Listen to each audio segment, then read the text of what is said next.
Hello everyone, ये NEET का second lesson है और हमने एनटीए अभ्यास से क्वेश्चन सेलेक्ट किया है जो संडे के एग्ज़ाम के लिए इम्पॉर्टेंट है। आप इन क्वेश्चन को देख लेना।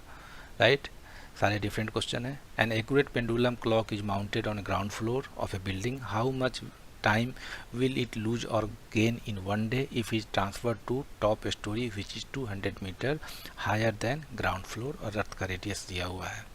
तो यहाँ पर हाइट काफ़ी कम है, तो हाइट कम है तो हम लोग जी का फॉर्मूला यूज करेंगे। जी की वैल्यू कम होती है, जी डैश इजकल टू आ जाएगा जी into 1-2h/r।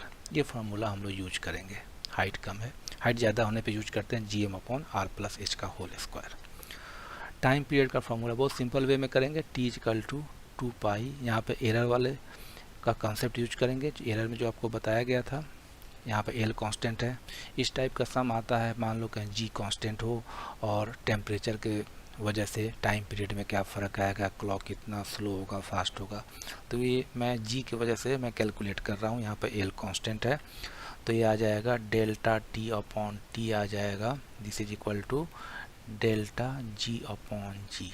Right, delta G की वैल्यू कितनी, और यहाँ पे एक्सपोनेंट G का हाफ है तो यहाँ पे हाफ लिखना ज़रूरी है। हाफ डेल्टा G/G और हाफ डेल्टा G को हम लोग लिख देंगे G dash, G minus G dash ले रहा हूँ, ज़्यादा में से कम को कितना का चेंजेज आया अपॉन G, और डेल्टा T आ जाएगा T into half into G dash की जगह लिखा हमने माइनस G इंटू 1-2h/r।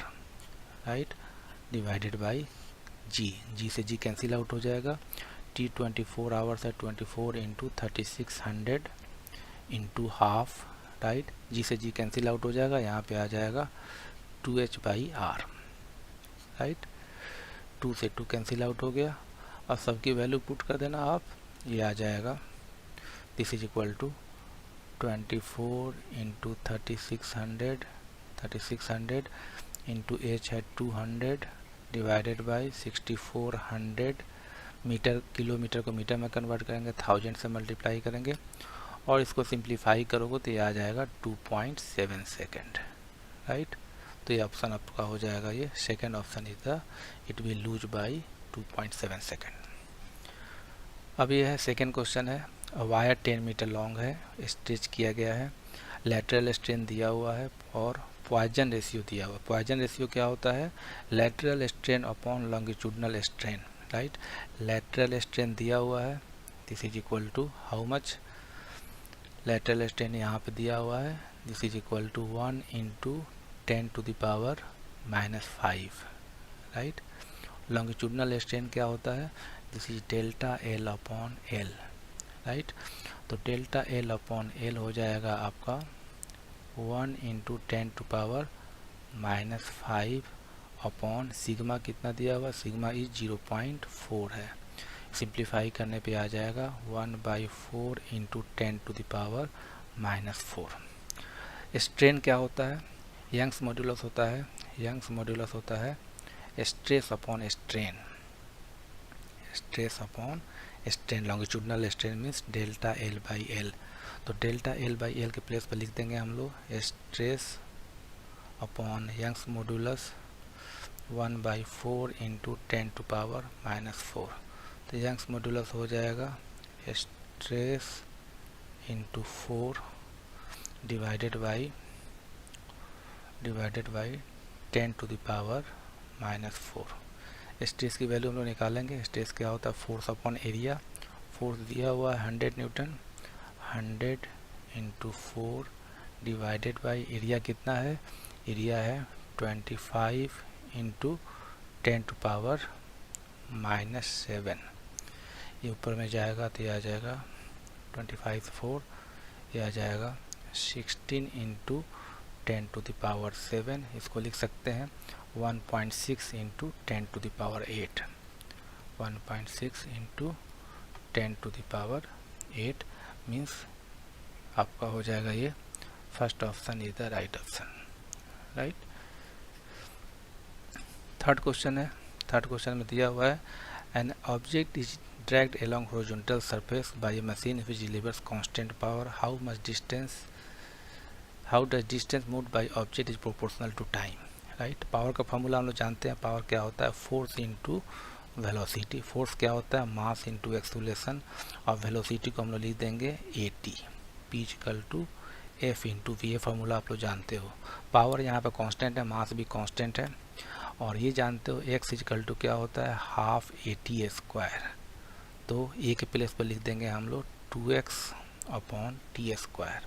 अब यहाँ वैल्यू आ जाएगी P इक्वल टू M, ए के प्लेस पे लिख दिया, ए स्क्वायर है तो इसको लिखेंगे हम लोग 4x स्क्वायर अपॉन टी पर पावर 4 इंटू टी, राइट। तो ये आ जाएगा x हो जाएगा x प्रोपोर्शनल टू हो जाएगा, x स्क्वायर प्रोपोर्शनल टू हो जाएगा टी क्यूब, और x प्रोपोर्शनल टू हो जाएगा टी पे पावर 3/2, राइट। ये एनसीईआरटी का सम है और ये इम्पोर्टेंट है काफ़ी, राइट। यहाँ पे ये मैं ऑप्शन बी कर दे रहा हूँ, राइट।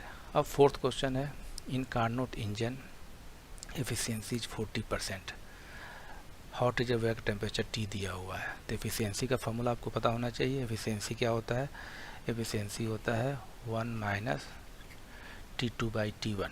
T2 किसका टेम्परेचर है, T2 is the temperature of cold reservoir and T1 is the temperature of hot reservoir. T1 की जगह में T लिख दिया। एफिशिएंसी 40% है, इसको 40/100 कर दिया, 1 माइनस T2/T कर दिया, और T2/T की वैल्यू कितनी आ गई, 1 माइनस ये आ जाएगा 2/5, ये आ जाएगा 3/5 हो जाएगा, और T2 हो जाएगा 3T/5। अब सेकेंड क्वेश्चन में पूछ रहा है इफिशियंसी अगर 50% हो जाए, 50% मतलब हाफ हो जाए, यहाँ पे हाफ पुट किया, तो 1 माइनस T2 वही रहेगा। हमें हॉट रिजर्वायर की टेम्परेचर बतानी है। हॉट रिजर्वायर का टेम्परेचर हमने ले लिया, T डैश ले लिया यहाँ पे, तो T2 upon T dash equal to 1/2 हो गया, और T डैश आ गया 2T2, और 2 इंटू 3T/5, यह आ जाएगा 60/5, राइट। ये फोर्थ क्वेश्चन हो गया, ठीक है। अब ये देखो, ये भी क्वेश्चन इंपॉर्टेंट है, 3 मासेज दिया हुआ है, तो इसमें हम लोग इक्विवेलेंट मास निकालते हैं। टाइम पीरियड का फॉर्मूला आता है T equal to 2 equivalent mass, इसको म्यू लिखा, अपॉन K। इक्विवेलेंट मास का फॉर्मूला याद रखना, ये आता है M1 M2 upon M1 plus M2।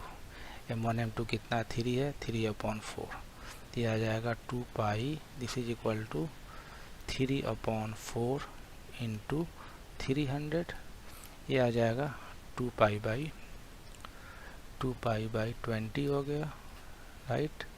ये आ जाएगा π/10 हो जाएगा। तो फ्रीक्वेंसी 1 अपॉन टाइम, फिर π/10 हुआ, राइट। π/10 आ गया। पाई की वैल्यू कितनी है, 10/π, सॉरी 10/π हो गया। ये फ्रीक्वेंसी 1/T होता है, 10 पाई की वैल्यू 3.14 होता है, तो अप्रॉक्स 3 के आसपास में आएगा, तो B is the right answer, ठीक है।